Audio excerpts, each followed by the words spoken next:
Good morning, everybody. Good morning. This is June 23rd, 2021, and this is episode 212 of Transmission. A lot of twos. Yeah, this is part two. A lot of twos. Part two, 212, Before starting this, 23rd, I did the number 2021. Too much information. That's another two. Way too much information. We've got two comments. Good morning from CK and Kathleen. Good morning. Yeah, good morning.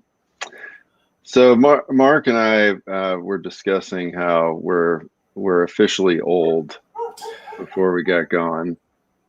And the way that I learned this the other day, this was very odd to me, was that I was talking to my niece, who's like 23 years old, about, and I mentioned Sinead O'Connor, who to me is like a modern pop star, right? Mm-hmm. And pretty famous, there's an iconic not like some random basement grunge band from the 70s or something, but it's not like we're not talking about like Hoobastank or some kind of crap band like that. We're talking about and she'd never heard of her, and I was just like, oh my god, I'm so old. That just goes to show you, though, going to a good college does not mean you get a good education. That's right. That's right. So yeah, and Gus is weighing in on climate change in Oregon. Good morning, friends. Hope everyone is finding ways to stay cool if your part of the planet is having August temps in June like mine is. Yeah, it's getting to be hot here. And, it's been cool here in Minnesota the last couple of days, but today it's going to get up to 90. Yeah, it's going to get brutal again. So this is what we're talking about is climate change. And before we get on, we kind of ran through a whole gambit of things that we could be talking about, because since climate's pretty basic to our lives, this really is affecting everything.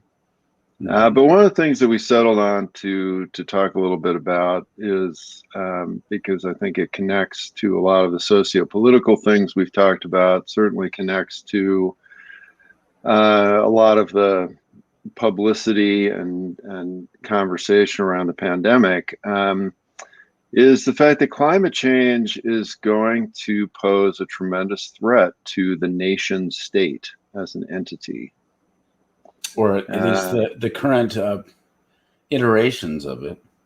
Yeah, current iterations of the nation state. And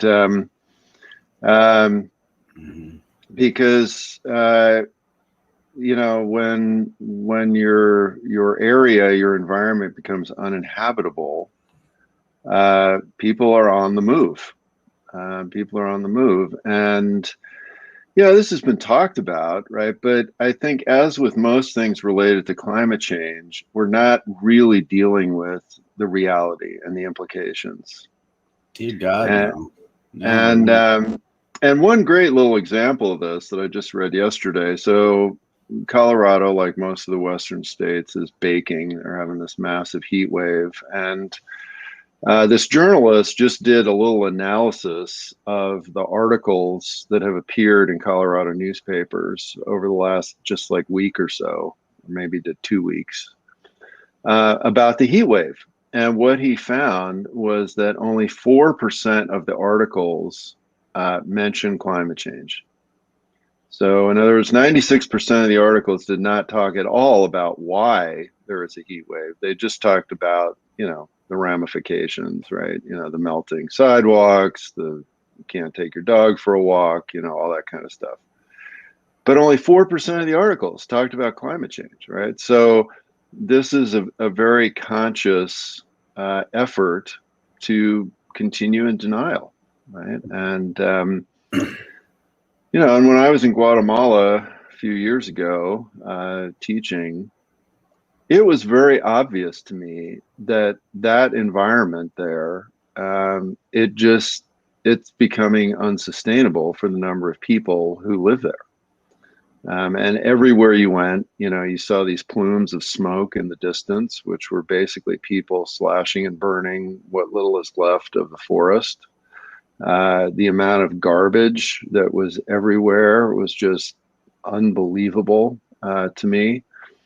And you've got these people that were growing these tiny little plots of corn that were like no bigger than Shetty, and that's what a family is supposed to get by on, This which is is just, Shetty, by the way. This is yeah, what I'm in. yeah, which is just impossible. And so, um, so what's going to happen is those people are going to hit the road. I mean, you just get to a point where you don't have any choice, right?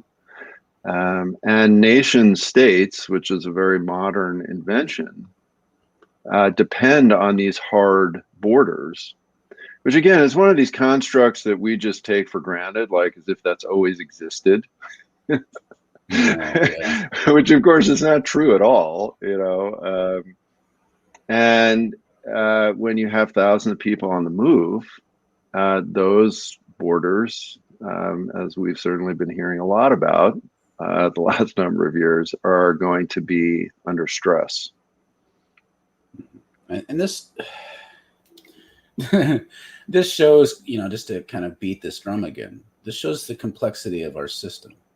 And I just want to kind of connect some dots, because I think people, when you start talking about climate change, the reason people don't like talking about it is because you have no idea what to do, because we want to collapse back into individual human action. And it's like, it's too big to think about that way. Because it's not just like a pollution. Climate change isn't just pollution, like, oh, we need to like make less junk so that it's less polluted.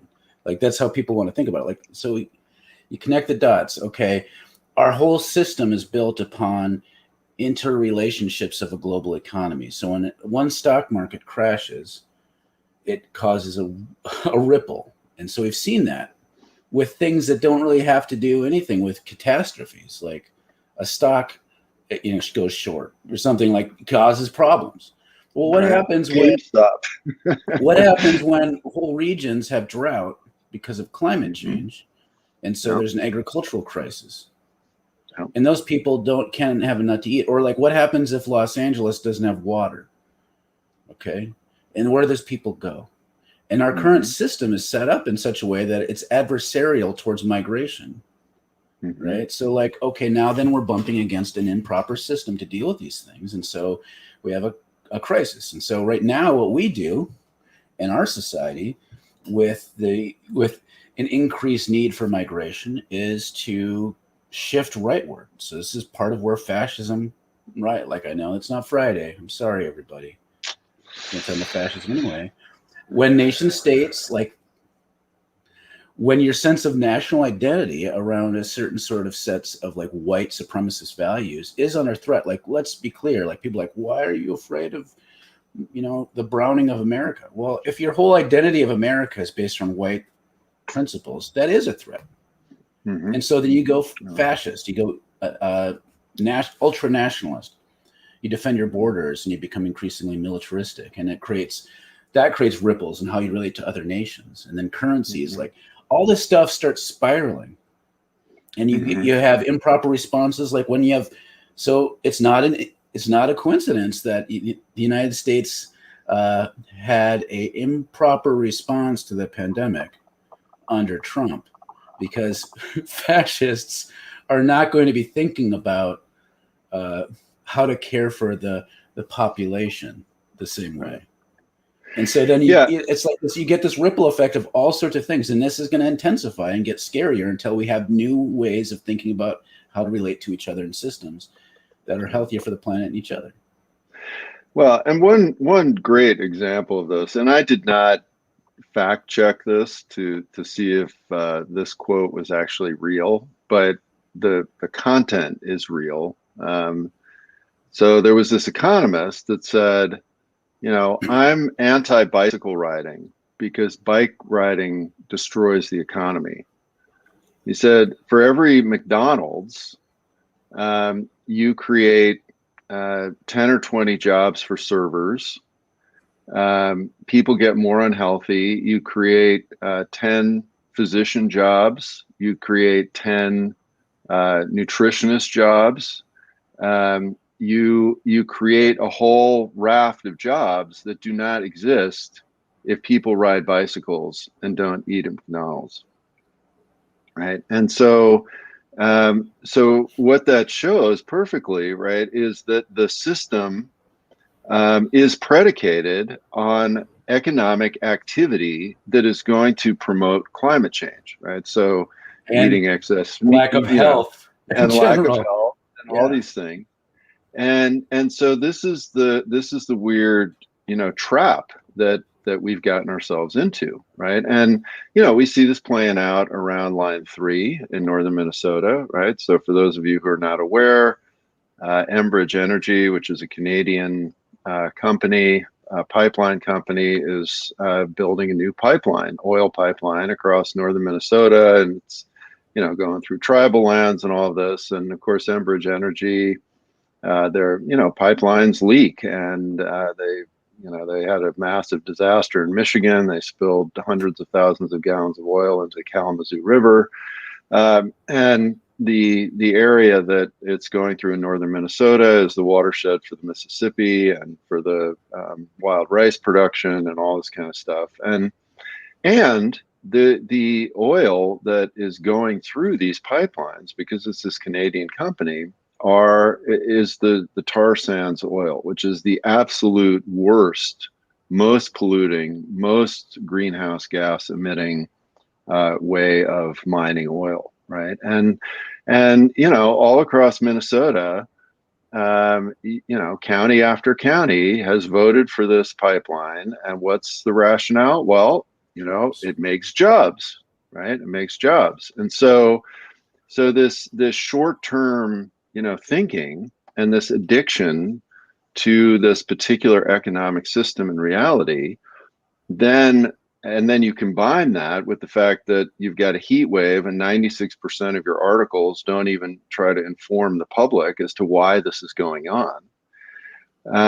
And then suddenly, 50,000 Central Americans show up at your southern border, and the response is not, "Oh, I know what's going on. We need a new system." The response is, "Build the wall." They're dirty and they're murderers and they're rapists. Yeah, right. Well, let's think about, like, this is where it's bizarre. Like, this is normalized. Part of what empires do is they create myths that normalize bad shit. Okay, so like we think about jobs like, we'll need to have jobs, otherwise you can't pay for food and housing. I'm like, where does food and housing come from? Right? If a society has enough to feed and house everyone already, you don't need to create jobs that are destructive in order to feed and house everyone. You just have to find a better way to feed and house everyone and make sure everyone has things that they can do to contribute to the good of society. That's what an economy is supposed to be. But we have this warped understanding, like, that we legitimize and normalize, like, well, we got to pull oil out of the ground and pollute the shit out of everything. Why? Why? Why does there need to be McDonald's? Yeah, it's amazing that the human race made it this far, because for tens of thousands of years, no Paleolithic people had a job. I know. And yet they got fed somehow. It must have been the aliens. It must have fed them.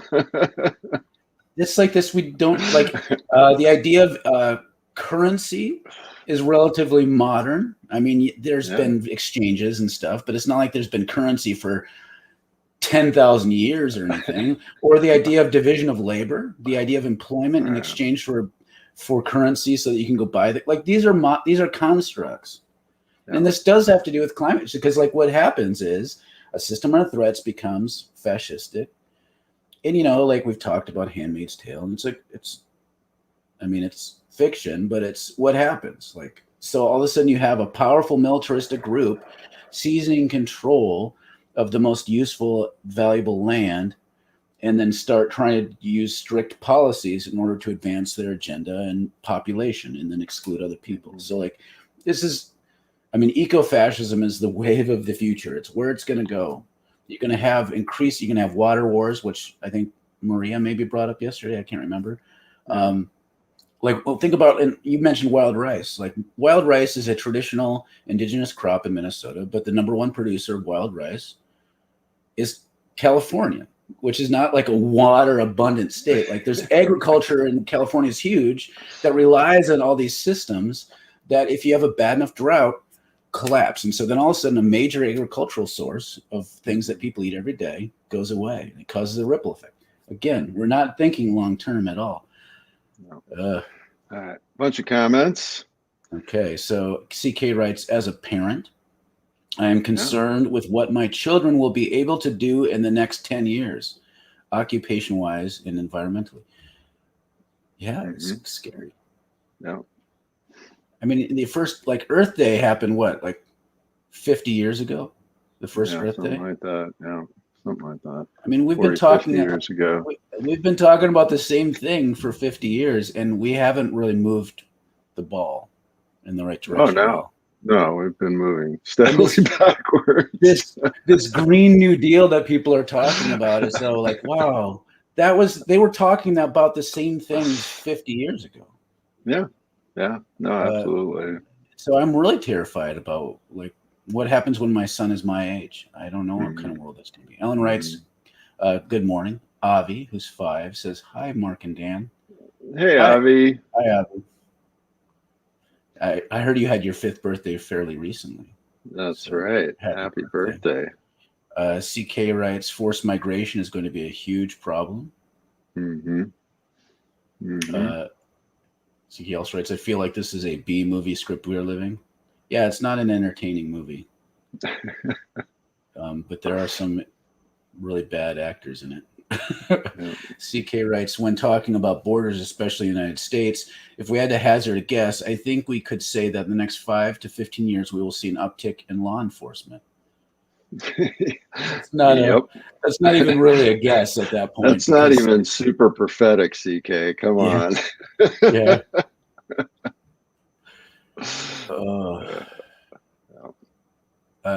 Love, anarchy, revolution, seize the means of production. You're on a roll, CK. I'm for all those things. I'm for love, anarchy, revolution, and seizing the means of production.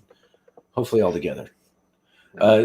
Gus writes, Cory Doctorow argues that climate change has created all kinds of jobs that actually need to be done. With global sea change, we are going to need every coastal city moved inland by at least a chunk, etc. We have already created an entire generation's worth of work. I think he's right.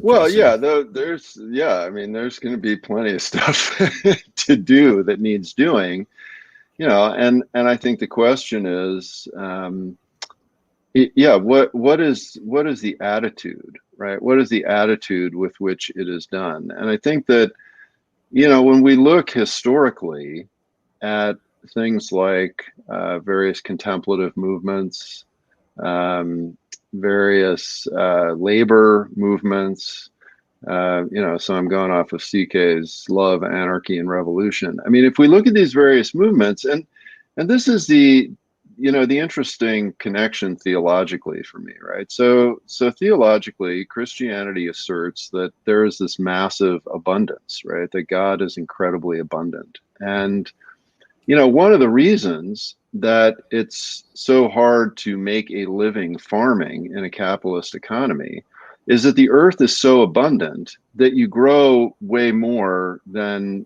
what you can charge a decent price for.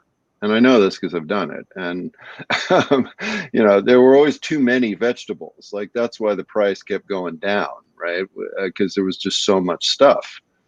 And so the issue, though, is that if you're over consuming, right, that's where the problem comes in. And Stephanie kind of gets to this with her comment here. We go to that. We need to live tribal. No homeless, no hunger, lots of love. Yeah. Is that, and sometimes I look at some of these statistics from a personal basis because, and this is the paradox. We keep talking about how the individual can't fix these systemic things, which is true. And we can look at the individual actions and the sum of those and sort of the spirit that creates. And one of the things that I often, look at and I look at it over and over again because I kind of can't believe this, is the average water usage of somebody in America. So if you look at the average water usage of an American, it's something like 150 gallons of water a day. I mean, it is a huge amount of water. And I keep, over the years, like I keep checking our water bill, and we use like 20 gallons of water a day on average per person. And and I keep thinking like I'm not, you know, living like some Bedouin out in the Sahara Desert. I mean, I feel like I'm sort of living a normally water hydrated life. And yet the amount of water that I use is about 1/7 what the American average is. And so there truly is this abundance that we can tap into if we are willing to live differently. And that's the key. And that's to me where some of this educational piece comes in. That was a point of this journalist that was writing this article about Colorado, is that if people are not educated about this, if people are not made aware about this, there's no way they're going to support sane policy change. Right? They're just going to want to keep doing what they're doing and just go, oh, well, it's a bummer that it's hot. I'll just get my dog some booties and I'll be good to go. And we found out, we were joked about a treadmill for dogs yesterday, and they have them. They already exist. So there's yet another one of my ideas that's been taken from me by someone who got to it by Amazon. This one's gonna be. This is an interesting comment. Lynn writes, Bill Gates owns more farmland in the United States than anyone. Now this is. Yeah. We've actually mentioned this. I've mentioned this before. Let's just unpack this a little bit. This is capitalism in a nutshell. So he has a book about climate change. So Bill Gates has a book about climate change. He owns more farmland in the United States than anyone. And one of the biggest things that he provides is for McDonald's, right? Yeah. Meanwhile, if you criticize him, until recently, now that he's getting divorced, somehow the morality of divorce makes it open for him to be criticized. Fucked up.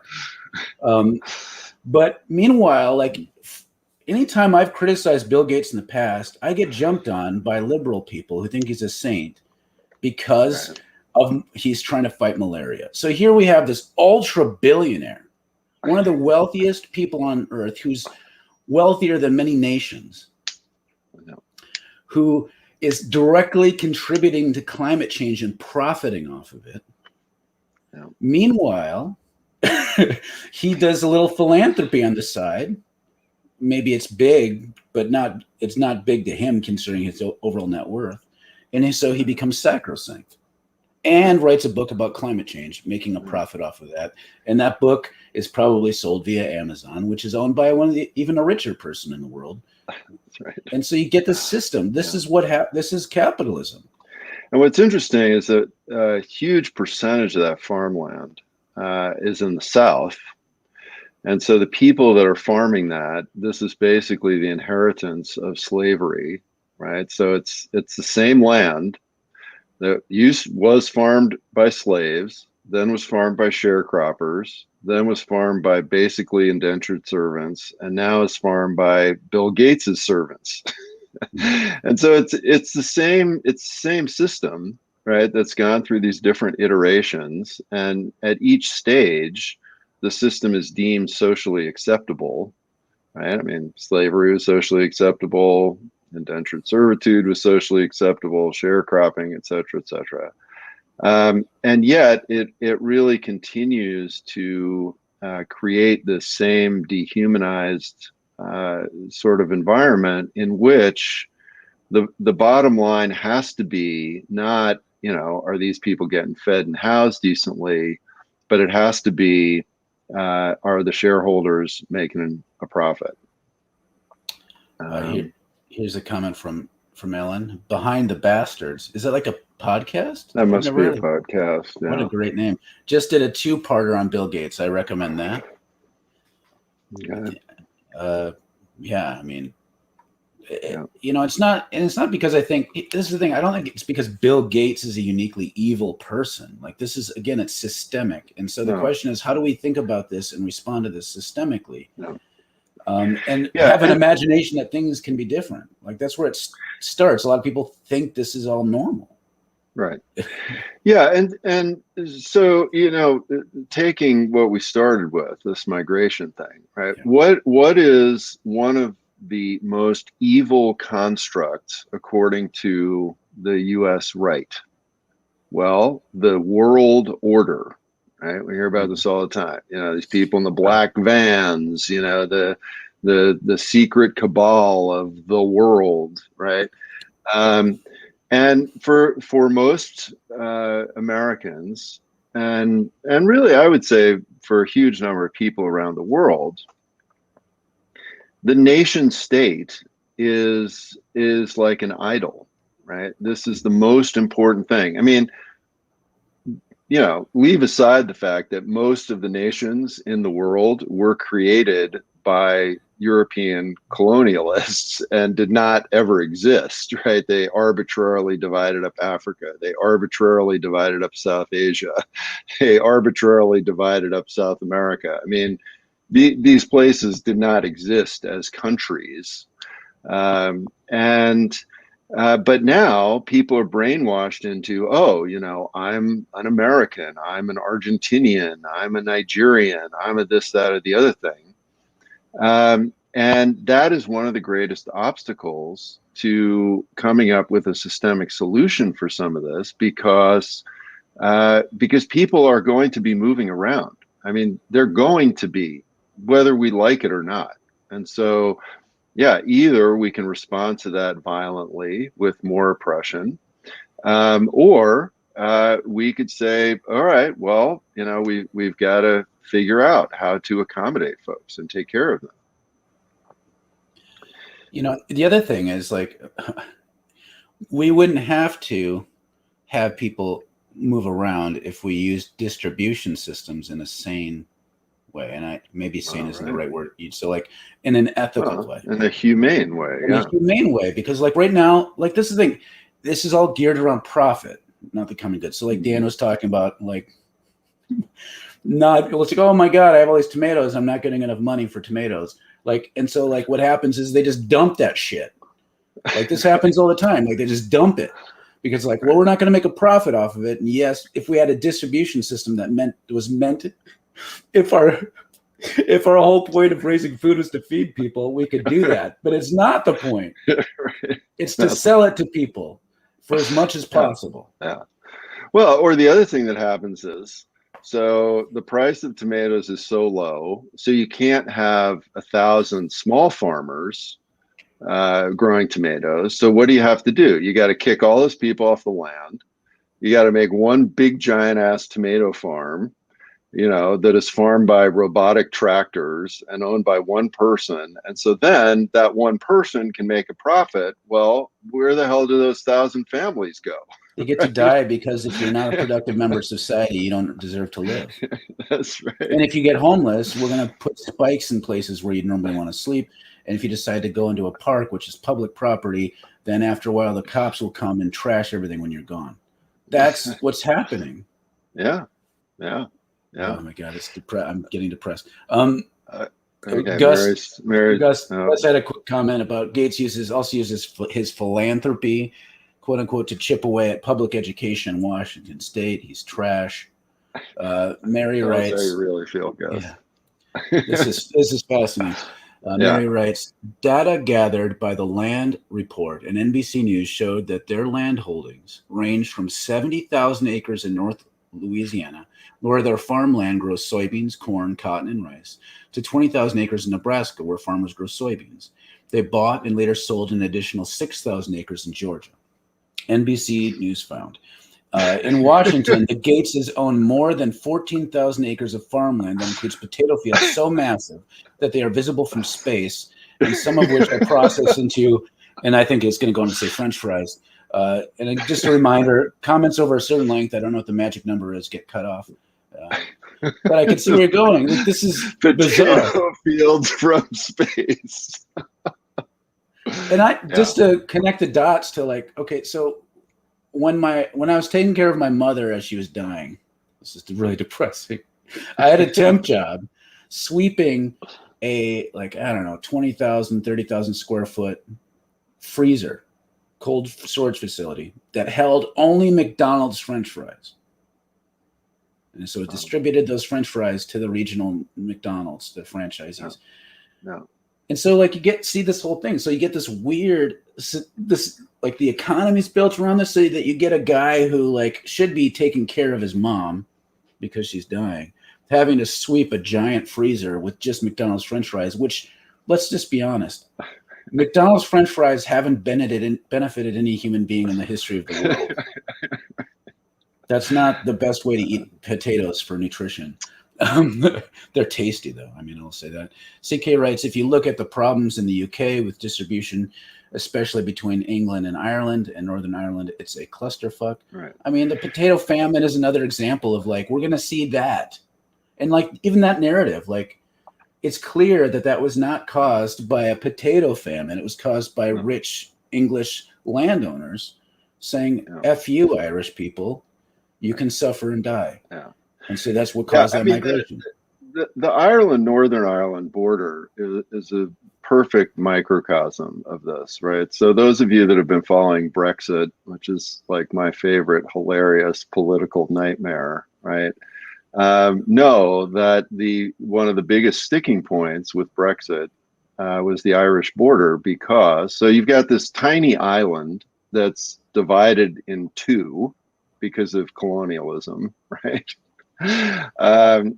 And you know, there was civil war over this for decades, right? The Troubles.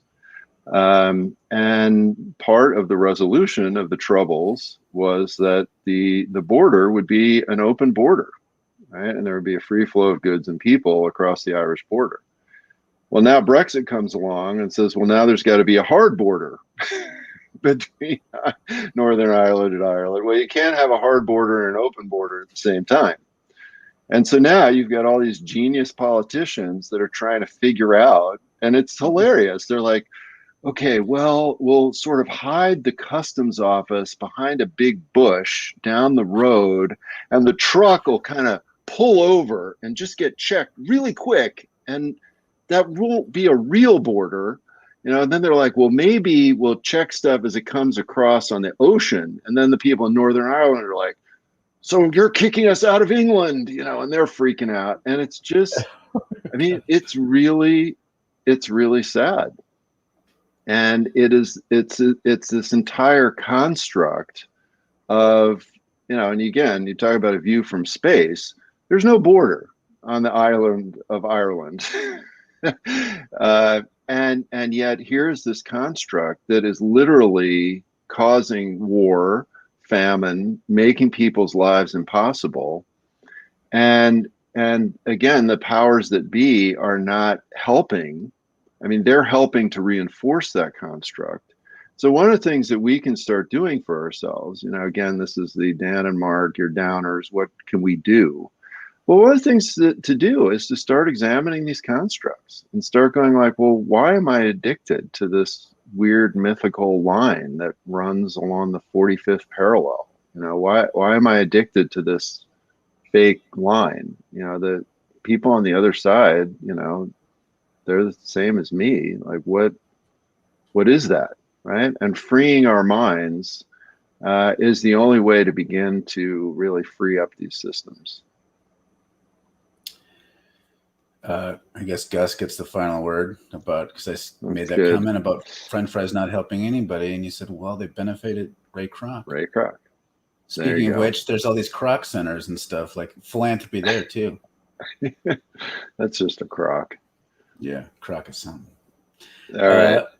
Well, looks like thanks everybody. Almost ending on time-ish today, so that's good. Only 5 minutes over.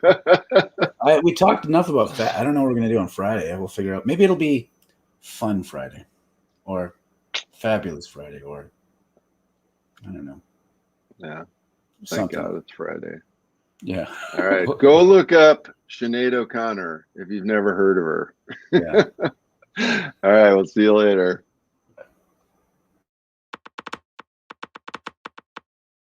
Bye.